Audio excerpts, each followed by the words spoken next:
ሰላም ጤና ይስጥልን ክቡራን አድማጮች፣ የሰዓቱን መረጃዎች ወደ እናንተ አድርሳለሁ። እስራኤል በመላው ጋዛም የኤሌክትሪክ ኃይል አቅርቦት እንዲቋረጥ ማዘዟን አስታውቃለች። የአገሪቱ የኢነርጂ ሚኒስትር አሊ ኮህንም ታጋቾችን ለማስለቀቅና ሐማስ ከጦርነቱ በኋላ በጋዛ ህልውና እንዳይኖረው ለማረጋገጥ ሁሉንም አማራጮች እንጠቀማለን ሲሉ ዝተዋል።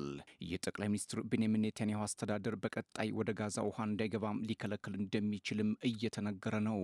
በጥር ወር አጋማሽ ተፈጻሚ መሆን የጀመረው የጋዛ የተኩስ አቁም ስምምነት የመጀመሪያው ምዕራፍ መጠናቀቁን ተከትሎ እስራኤል ለ42 ቀናት ተኩስ አቁሙን ለማራዘም ሀሳብ ማቅረቧም ይታወሳል። ሐማስ ግን በስምምነቱ መሰረት በሁለተኛው ምዕራፍ ተኩስ አቁም ዙሪያ ለመደራደር እንጂ የተኩስ አቁም ማራዘሚያን እንደማይቀበል ማሳወቁ የቢቢሲ ዘገባም ያመላክታል።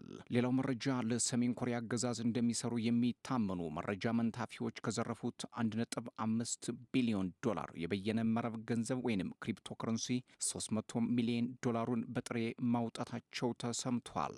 ላዝረስ ቡድን እየተባሉ የሚጠሩት መንታፊዎች ከሁለት ሳምንት በፊት ባይባይት ከተባለ የበይነ ገንዘብ ኩባንያ ትልቅ የዲጂታል ገንዘብ መዝረፋቸውም ታውቋል። ባለፈው የካቲት 14 ወንጀለኞች ከባይባትን አቅራቢ በሚስጥር የገንዘብ ዝውውርን በመመንተፍ ድርጅቱ ወደ ራሱ ቦርሳም የላከ መስሎት ወደ መንታፊዎቹ ልኮታል። የድርጅቱ ስራ አስፈጻሚ ቤንዙ ገንዘቡ እንዳልተወሰደ ለደንበኞቻቸው ማረጋገጫም ሰጥተው ነበር። የዘርፉ ባለሙያዎች ቡድኑ ገንዘቡን ለሰሜን ኮሪያ አገዛዝ ለመከላከያ ልማት ለማስገባት ሌት ከቀን እንደሚሰራም ይናገራሉ። መንታፊዎቹ የዘረፉትን በየነ ገንዘብ በሚታወቁ ማስተላለፊያም አገልግሎቶች እንደ ዶላር በመሰሉ መደበኛ ገንዘቦች ለመቀየር ከሞከሩ ገንዘቡን መያዝ ይቻላል። እስካሁን በዚህ መንገድ 200 የሚሆኑ ሰዎች 40 ሚሊዮን ዶላር የሚያወጣ በየነ ገንዘብ እንዳይተላለፍ ቢያግዱም ባለሙያዎች ግን የቀረውን ገንዘብ ለማስመለስ እምብዛም ተስፋ አይታያቸውም። ሰሜን ኮሪያም ካላት የምንተፋና የገንዘብ ማጠብ ብቃት አንጻር የቀረውን ገንዘብ ለማስመለስ ያለው ድል አነስተኛ ነው ተብሏል። ሌላው መረጃ አሜሪካ በሽብርተኝነት ከፈረጀችው ሐማስ መሪዎች ጋር በቅርቡ ለመጀመሪያ ጊዜ በቀጥታም ተገናኝታ መክራለች እየተባለ ነው። ውይይቱ በጋዛ የሚገኙ አሜሪካውያን ታጋቾች በማስለቀቅ ዙሪያ እንዳተኮረ ሲገለጽ ቢቆይም ፕሬዚዳንት ትራምፕ በታጋቾች ጉዳይ የሚደረጉ ድርድሮችን እንዲመሩ ልዩ መልእክተኛ አድርገው የሾሟቸው አዳም ቦይለር ዝርዝር ጉዳዮችን አንስተዋል። መልእክተኛው ከእስራኤሉ ቴሌቪዥን ካን ጋር ባደረጉት ቃለ ምልልስ ሐማስ ከ5 እስከ 10 ዓመት የሚቆይ የተኩስ አቁም ስምምነት ከተደረሰ ሁሉንም ታጋቾች እንደሚለቅና ትጥቅ ለመፍታት ዝግጁ መሆኑን ገልጸዋል። በሚስጥራዊው ውይይት የፍልስጤሙ ቡድን መሪዎች በጋዛ ውስጥ የሚገኙ የውስጥ ለውስጥ መተላለፊያ ዋሻዎችን ሙሉ በሙሉ ለመዝጋትና በሰርጡ ውስጥ ምንም አይነት የፖለቲካ ተሳትፎ ላለማድረግ ሀሳብ ማቅረባቸውን ነው ያነሱት። የተወሰኑት ሐማስ የሚያነሳቸው ጉዳዮች በአንጻራዊነት ምክንያታዊና ሊሰራባቸው የሚችሉ ናቸው ያሉት አዳም ቦይለር ታጋቾችን ለማስለቀቅ በሳምንታት ውስጥ ከስምምነት ይደረሳል ብለው እንደሚያምኑ ተናግረዋል። መልእክተኛው ከእስራኤሉ ቻናል 14 ጋር ባደረጉት ቆይታም ከሐማስ ጋር የሚደረስ የተኩስ አቁም ሆነ ዘላቂ የሰላም ስምምነት የእስራኤልን ደህንነት ማረጋገጥ አለበት። ይህም ትጥቅ መፍታትን ያካትታል። የሐማስ የፖለቲካ ተሳትፎ አክትሞለት ጋዛን መልሶ መገንባትም እንዲሁ የሚል ማብራሪያም ሰጥተዋል። የፕሬዚደንት ዶናልድ ትራምፕ መመረጥ ብዙ ነገሮችን መለዋወጡን በመጥቀስም ሰላም በጥንካሬ እንደሚገለጥ ገልጸዋል። የፍልስጤሙ ሐማስ ከአሜሪካ ጋር በቀጥታ ያደረገው ድርድር በኳታር መዲና ዱሃ መካሄዱን የቡድኑ መሪ የፖለቲካ አማካሪ ታሂር አልኖኖ ለሮይተርስ አረጋግጠዋል። የዱሃው ምክክር የአሜሪካና እስራኤል ጥምር ዜግነት ያላቸው ታጋቾችን በማስለቀቅ ላይ ማተኮሩንም ነው ያነሱት። በትራምፕ የታጋቾች ተደራዳሪ አዳም ቦይለር በኩል በቀረቡት የረዥም ጊዜ ተኩስ አቁምና ትጥቅ የመፍታት ጉዳይ ግን ማረጋገጫም አልተሰጠም ተብሏል። ሌላው መረጃም የካናዳ ገዥ ፓርቲ ማርክ ካርኒን የሀገሪቱ ጠቅላይ ሚኒስትር አድርጎ መርጧል። የካናዳ ገዥ ሊበራል ፓርቲ መሪ ለመሆን በተደረገው ውድድር የቀድሞ የማዕከላዊ ባንክ ኃላፊ ማርክ ካርኒ ማሸነፋቸው ነው የታወቀው።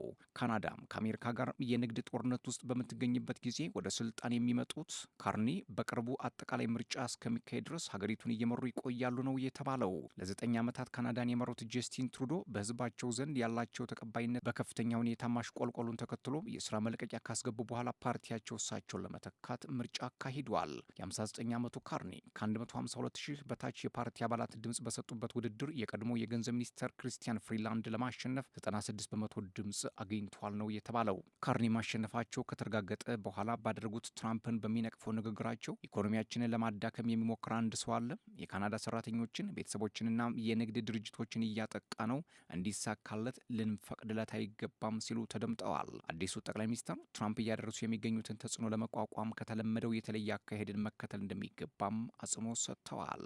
ትራምፕ በካናዳ ላይ ለጣሉት የ25 በመቶ ታሪፍ የጀስቲን ትሩዶ አስተዳደር 30 ቢሊዮን የካናዳ ዶላር ዋጋ ባላቸው የአሜሪካ ምርቶች ላይ የታሪፍ ጭማሪ በማድረግ ምላሽ መስጠቱም ይታወሳል። ሌላው መረጃም የአሜሪካናም የዩክሬን ከፍተኛ ባለስልጣናት ጦርነቱን ለማስቆም ዓላማ ያደረገ ውይይት በሳውዲ አረቢያ ሊያካሂዱ ነው ተብሏል።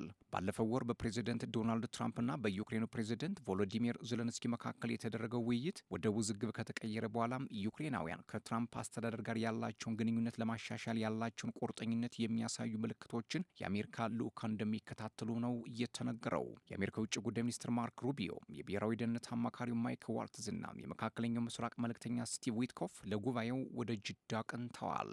የሮይተርስ መረጃ እንደሚያመላክተው ከልዑካን ቡድኑ አባላት መካከል ስማቸውን ያልጠቀሳቸው አንድ ባለስልጣን ዩክሬናውያን ከ2014ና ከ2022 ድንበር ጥያቄ ባለፈ ለሰላም ያላቸውን ቁርጠኝነት መመልከት እንፈልጋለን ነው ያሉት። የ2014 ድንበር ሩሲያም የክሪሚያን ግዛት ከማዋሃዷ በፊት የነበረው የዩክሬን ክፍል ሲሆን የ2022 የድንበር ጉዳይ ደግሞ ጦርነቱ ከመጀመሩ በፊት ያሉትን የዩክሬን መሬቶች ጥያቄ የሚነሳበት አጀንዳ ነው። የትራምፕ አስተዳደር ኪየቭ ከሞስኮ ጋር ሰላም መፍጠር የምትፈልግ ከሆነ አንዳንድ የግዛት ጥያቄዎችን መተው እንደሚኖርባት ሲናገር በተደጋጋሚ ይደመጣል። የአሜሪካው ፕሬዚደንት ዶናልድ ትራምፕ በሰጡት መግለጫ ከጅዳ ውይይት ፍሬ እንደሚጠብቁም ተናግረዋል። ወደ ሳውዲ ያቀኑት የዩክሬኑ ፕሬዚደንት ቮሎዲሚር ዘለንስኪ በበኩላቸው ሰላምን ለማስፈን የማደርገው ጥረት ለመቀጠል ወደ ሳውዲ ይጓዛሉ ሲሉም ተደምጠዋል። ዘለንስኪ የሩሲያው ፕሬዚደንት ቭላዲሚር ፑቲን ሰላምን እንደማይፈልጉና ሩሲያ በዩክሬን ላይ በጀመረችው ጦርነት ግልጽ የሆነ ሽንፈት ካላስተናገደች ሌሎች የአውሮፓ ሀገራትን ታጠቃለች ሲሉ ተናግረዋል። አውሮፓውያን የዩክሬን አጋሮች ደግሞ ኪየቭ ከሩሲያ ጋር ለመደራደር ጠንካራ ቁመና ላይ መሆን እንደሚገባትና ወደ ድርድር ጠረጴዛ እንድትገባ ግፊት ሊደረግባት እንደማይገባም ይከራከራሉ። ትራምፕ በበኩላቸው ምስራቃዊ አውሮፓዊቱ ሀገር የሰው ኃይልና ሀብት እየመነመነ እንደሚገኝ አሳስበው ከሩሲያ ጋር ለመስማማት በፍጥነት ወደ ጠረጴዛ መምጣት እንደሚኖርባት አጽንኦት ሰጥተዋል።